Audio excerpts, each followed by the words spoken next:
ये कहानी है बिहार के जुजवार गांव की। वहां मटन करी और चावल का एक छोटा सा ठेला लगता था। बाबू साहब यानी बृज किशोर सिंह अपनी उम्र के 70वें दशक में थे, लेकिन उनके हाथ की कारीगरी किसी युवा रसोइये से कम नहीं थी। उनके यहाँ का मटन सिर्फ खाना नहीं था, एक अनुभव था। खासकर उनकी मटन करी, जो शुद्ध सरसों के तेल, हाथ से कूटे गए मसालों और ढेर सारी लहसुन की कलियों के साथ धीमी आंच पर पकती थी।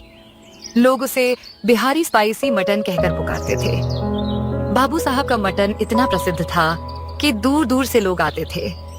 नेता, अफसर और आम जनता सब एक ही पंक्ति में खड़े होकर अपनी बारी का इंतजार करते। उनके मटन की सबसे बड़ी खासियत थी उसका स्वाद और उसकी बनावट। मटन इतना मुलायम होता कि जबान पर रखते ही पिघल जाए, और मसाला इतना चटपटा कि खाने वाले की आंखों से पानी आ जाए पर हाथ रुक न पाए। बाबू साहब का एक बेटा था, मनोज, जो उनकी दुकान पर काम में हाथ बटाता था, पर उसका मन कहीं और था। मनोज आधुनिक ख्यालों का था। उसे लगता था कि इस छोटे से अड्डे पर इतनी मेहनत करने का कोई फायदा नहीं। उसका सपना था एक बड़ी, चमकदार, एयर कंडीशन रेस्टोरेंट खोलना, जहां विदेशी व्यंजन और फैंसी कॉकटेल परोसे जाएं। बाबूजी, अब हांडी और चूल्हे का जमाना गया। हमें अपने मटन को ब्रांड बनाना चाहिए।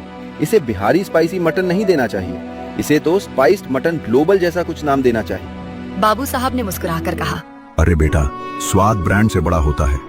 ये मटन का स्वाद सिर्फ मसाला नहीं है, इसमें हमारी संतुष्टि और धैर्य का नमक पड़ा है। जिस दिन तुम स्वाद की जगह चमक पर ध्यान दोगे, उस दिन ये जादू खत्म हो जाएगा। मनोज को यह बात कभी समझ नहीं आई। वह पिता की मेहनत को पुराना और बेकार मानता था। एक दिन एक बड़ा कॉर्पोरेट शेफ मिस्टर ओबेरॉय बाबू साहब के मटन का स्वाद चखने आया। मिस्टर ओबेरॉय एक विशाल फूड चेन के मालिक थे। मटन खाते ही वह अचंभित रह गए। बाबू साहब, मैं आपको लाख रुपए दूंगा। आप मुझे सिर्फ अपने मटन का सीक्रेट मसाला और उसकी रेसिपी दे दीजिए। मैं इसे पूरी दुनिया में फैला दूंगा। बाबू साहब ने विनम्रता से मना कर दिया।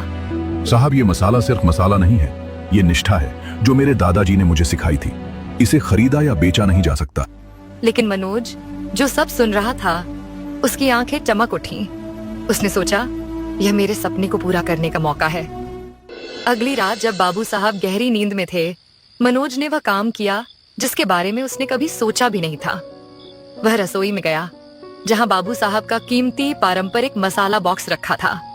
यह एक पुरानी लकड़ी की पेटी थी जिसमें मटन का सारा सीक्रेट मसाला तैयार किया जाता था। मनोज ने बॉक्स खोला। उसमें कोई लिखित रेसिपी नहीं थी, बस अलग अलग दानों और पिसे हुए मसालों के ढेर थे। उसने अपनी याददाश्त और कुछ गुप्त संकेतों के आधार पर मसालों के मिश्रण को एक छोटे से पॉलीथीन बैग में भर लिया।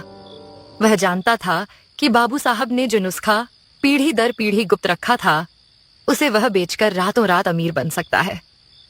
सुबह होते ही मनोज चुपके से मिस्टर ओबेरॉय के पास गया और मसाला उन्हें सौंप दिया। बदले में मिस्टर ओबेरॉय ने उसे 10 लाख रुपए का चेक दिया और साथ ही अपनी फूड चेन में एक फैंसी, हाई प्रोफाइल रेस्टोरेंट का मैनेजर बनाने का वादा भी किया। मनोज खुशी से फूला नहीं समा रहा था। उसने सोचा कि अब वह अपनी पसंद की जिंदगी जिएगा। वो चेक दिखाया और अपनी नई नौकरी के बारे में बताया। बाबू साहब का चेहरा सफेद पड़ गया। उन्होंने न तो गुस्सा किया, न ही डांटा। उन्होंने बस एक लंबी सांस ली और बोले, तुमने अपनी विरासत बेच दी बेटा। पैसा सब कुछ नहीं होता। अब तुम अपने रास्ते जाओ और मैं अपने रास्ते। बाबू साहब ने अपनी दुकान बंद कर दी। वह उस पुरानी हांडी और चूल्हे को छोड़कर एक छोटे से कमरे में रहने चले गए। वह दुखी थे, पर उन्होंने अपना गुस्सा बाहर नहीं निकाला। उधर मिस्टर ओबेरॉय ने उस सीक्रेट मसाले को लेकर एक भव्य पार्टी का आयोजन किया। बड़े बड़े शेफ और फूड क्रिटिक्स आए थे। ओबेरॉय ने घोषणा की कि वह दुनिया को असली बिहारी स्पाइसी मटन का स्वाद चखाएंगे, जिसे मनोज ने तैयार किया था। मनोज ने बड़े गर्व से उस मसाले को मटन में मिलाया, जैसा उसने बाबू साहब को करते देखा था। मटन पकाया गया और जब वह परोसा गया तो सबने एक एक टुकड़ा चखा, लेकिन स्वाद नहीं आया। मटन में वो जादू नहीं था। वह न तो उतना नरम था, न ही उतना चटपटा। यह सिर्फ एक साधारण फीका सा मटन करी था। मिस्टर ओबेरॉय और सारे क्रिटिक्स हैरान थे। ओबेरॉय ने मनोज पर चिल्लाया, ये क्या है? तुमने मुझे धोखा दिया। ये वो स्वाद नहीं है जिसके लिए तुम्हारे पिता मशहूर है। लाओ, मेरे सारे पैसे वापस करो मुझे। मनोज खुद हैरान था। उसने हर चीज बिल्कुल वैसे ही की थी जैसे बाबू साहब करते थे। उसने मसाला भी चुराया था, पर फिर भी जादू कहाँ गया? हताश होकर मनोज वापस गांव लौटा। उसने बाबू साहब को ढूंढा और उनके सामने घुटने टेक दिए। उसने रोते हुए कहा, बाबूजी, मैंने बहुत बड़ी गलती की। मैंने आपका मसाला चुराया, पर उसमें वो स्वाद नहीं है। मैंने अपनी लालच में सब खो दिया। आप मुझे माफ कर दीजिए और मुझे असली नुस्खा बता दीजिए। बाबू साहब मुस्कुराए। मुझे पता था तुम वापस आओगे। असली नुस्खा वो मसाला बॉक्स में नहीं था बेटा। मनोज भौचक्का रह गया। तो फिर वो क्या था? वह जो तुमने चुराया वो सिर्फ सूखे मसाले थे। असली नुस्खा 3 चीजों में छुपा था, जिन्हें मैं हर बार मटन बनाते समय इस्तेमाल करता हूँ। इन 3 चीजों के बिना मेरा मटन सिर्फ मांस और मसाला है। मेरी ये इच्छा है कि तुम मुझे वो 3 चीजें लाकर दो, अगर तुम सच में ये नुस्खा सीखना चाहते हो। मनोज ने तुरंत हामी भर दी। मुझे उस बूढ़ी महिला से एक चुटकी धैर्य लाकर दो, जो रोज सुबह मेरी दुकान के सामने बैठकर अपनी दवाइयों के लिए भीख मांगती है। मनोज ने माथा पीटा, धैर्य को कैसे लाया जा सकता है? पर वह तैयार हुआ और उस महिला को ढूंढा। महिला ने कहा, धैर्य, मेरा बेटा मुझे भूल गया, पर मैं रोज सुबह सूरज को उगते हुए देखती हूँ और इंतजार करती हूँ कि शायद वो एक दिन वापस आ जाए। मेरा जीवन ही धैर्य है। अगर इससे तुम्हारे बाबूजी को खुशी मिलती है तो तुम मेरे पास से एक चुटकी नहीं, मेरा पूरा धैर्य ले लो। मनोज ने महसूस किया कि उस महिला की आंखों में जो शांत स्वीकार्यता थी वही धैर्य था। बाबू साहब ने अपनी दूसरी इच्छा कही, मुझे उस गरीब किसान के खेत से एक मुट्ठी संतुष्टि लाकर दो, जो अपनी टूटी झोपड़ी में खुश रहता है। मनोज किसान को ढूंढने गया, पर वह अपनी टूटी हुई झोपड़ी के बाहर बैठकर गाना गा रहा था। किसान ने कहा, संतुष्टि, मेरे पास खाने को एक रोटी है, सिर पर एक टूटी छत है, पर मेरे शरीर में मेहनत करने की ताकत है। ये संतोष ही मेरी सबसे बड़ी दौलत है। तुम इसे ले लो बेटा। अगर तुम मेरी झोपड़ी के बाहर एक दिया जला दो तो मुझे लगेगा कि मेरे संतोष की रोशनी फैल गई। मनोज ने किसान की आंखें देखी। उसकी मुस्कान में जो सच्चा आनंद था वही संतुष्टि थी।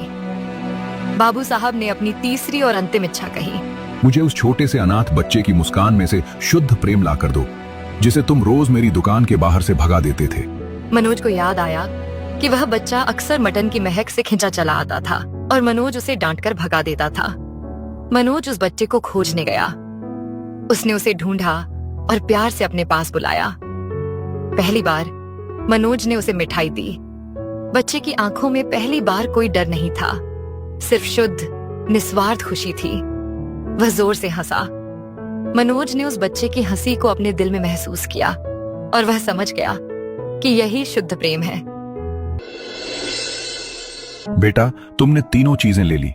अब तुम असली नुस्खा सीखने के लिए तैयार हो। वह क्या है बाबूजी? ये हमारा सबसे बड़ा सीक्रेट है।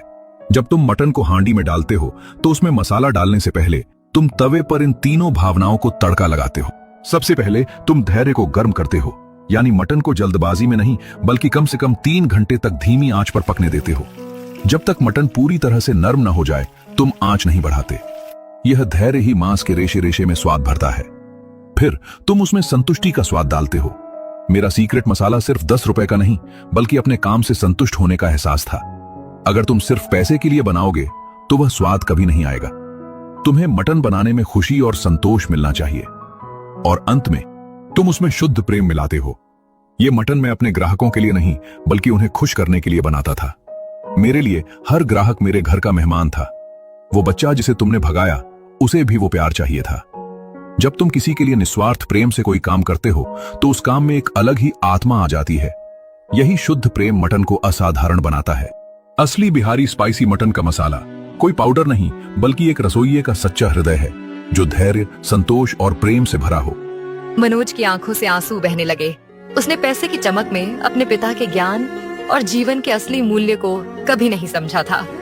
वह समझ गया कि उसने सिर्फ मसाला नहीं बल्कि अपने पिता के सिद्धांतों को बेचने की कोशिश की थी।